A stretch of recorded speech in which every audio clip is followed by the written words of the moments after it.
at nauuwi na po sa addiction. So dahil nakasanayan mo na ito, hinahanap na ito ng katawan mo. Hinahanap mo na yung same effect. At pag hindi mo na-achieve, hindi ka titigil. Yan po ang ibig kong sabihin sa to. Maitim ba skin, underarm at singit mo? K-Skin ang bahala sa'yo. Premium ang ingredients, paraben-free and sulfate-free, and FDA-approved, kaya safe for everyone. With K-Skin, ibalik ang alindog mo. Huwag nang magpahuli.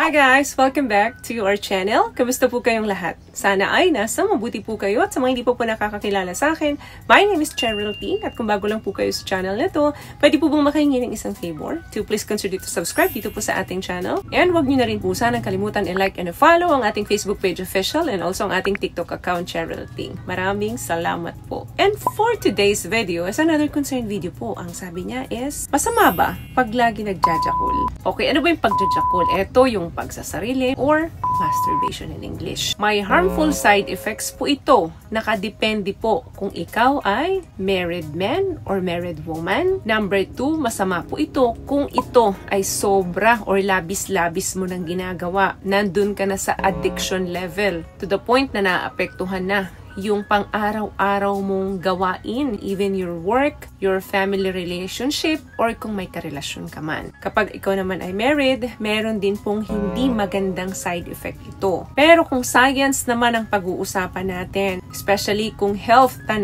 malaki po ang benepisyo na naibibigay nito sa atin kapag tayo po ay nagsasarili. May video na po akong nagawa regarding dyan, yung mga health benefits kapag ka nagsasarili ang isang tao. Pwede nyo pong panoodin dyan. But today, ang pag-uusapan natin is ano ba yung mga pangit or harmful, nakakasama na side effects nito sa atin. Kalimitan po, kapag lagi natin itong ginagawa, pumapasok ang salitang tolerance. Meaning, tinotolerate mo, hinahayaan mo na gawin ito palagi. Okay, for example po, alcohol. Once na uminom tayo ng alcohol, yung alak, sa unang inom mo, lalo na kung hindi ka naman manginginom, ang bilis mong malasing, di ba? Minsan, isang shot or isang bote sa'yo, enough na. But after weeks, months, or years, mas tumataas ng tumataas yung tolerance mo sa alak. So, ang nangyayari, padami yung pag-inom mo neto. Mas kailangan mo ng mas madami para malasing ka. Kasi alam mo kung bakit? Kasi yung katawan natin, create ng Diyos yan na nakabuild, na kayang-kaya niya mag-adjust kahit na ano pa man ito. Ganyan din po ang magiging side effect kapag ikaw ay nakagawian mo ng gawin ang pagsasarili. Hahanap-hanapin na ito ng katawan mo. Sa una, isa lang, isang beses isang araw.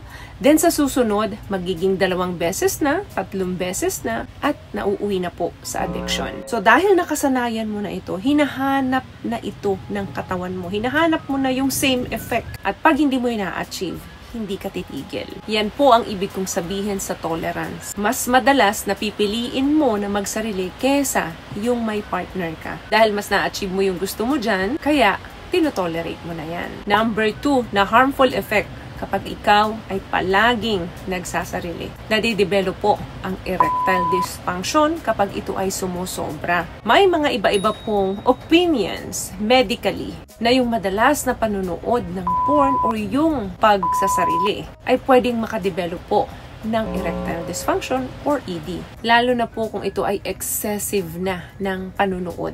May negative effect na po ito on your ability to participate in normal sexual activity. What I love about this product, itong No More Dark Secret ng K-Skin, bukod sa may advanced whitening na siya na kung saan pwede niyang matulungan na pumuti yung mga singit-singit mo, moisturizing, meron siyang anti-irritation, antibacterial, maintain healthy pH level. Hindi lang pambabae, meron din po tayong pang-lalaki. So, sa madaling salita, ang panunood po ng madalas or may addiction na sa panunood ng porn ay may harmful effect na rin po. Tulad din po ng pagka-addiction ninyo sa pagsasarili ninyo. So ano po ba yung ED? Meaning hindi na nakakatagal si Manoy na nakatayo. Tatayo man yan, pero mamamatay din uli si Manoy. And last one, naapektuhan din po ang inyong sexual fantasy kapag nasa sobrahan na po sa pagsasarili. Kung naiintindihan po natin ang epekto ng fantasy is nandito lang po yan sa brain. Pansinin mo, most of the time kapag natitrigger ka na magsarili is yung tipong ikaw ay nag-iisa, you are sad, stress,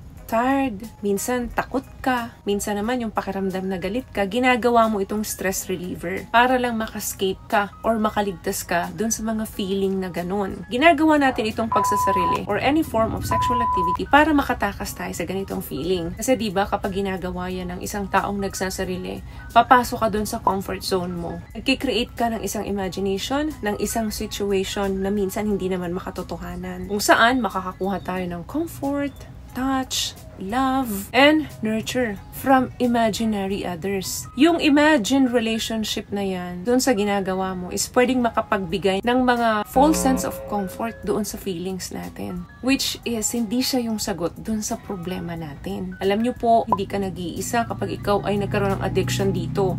Marami pong nai-involve dito. Mapalalaki, minsan may babae rin na nagkakaroon talaga ng addiction. At once na ang addiction na po yan ay patuloy, dyan na po pumapasok yung mga harmful side effect ng pagsasarili or yung masturbation. Hindi ka nagiging honest dun sa feelings mo. Masyadong risky po ito once na nagkaroon ka ng addiction dito kapag ikaw ay married or nasa relationship. Kasi hinihiwalay mo yung reality dun sa imagination mo lang. Kung ikaw ay married na, tapos nagkaroon ka sa pagkahilig dito, no, kailangan i-workout mo yung iyong emotional and yung iyong spiritual intimacy with your wife. So again, lahat po ng sobra ay nakakasama. Sa kahit anong aspeto po ng buhay, balance po ang pinaka-importante. Importanteng alam natin kung paano magbalanse ng mga bagay-bagay sa buhay natin. So, may nakuha ka bang tips sa mga napag-usapan natin ngayon? At kung nagustuhan mo ang ating video, please give it a thumbs up, comment down below, and also share this video na rin po sa mga kaibigan na sa tingin nyo matutulungan ang video natin. Once again, palagi po kayong mag-iingat at palagi po kayong manalangin. Thank you guys for watching and see you in our next one. Always love yourself and be a blessing. Bye!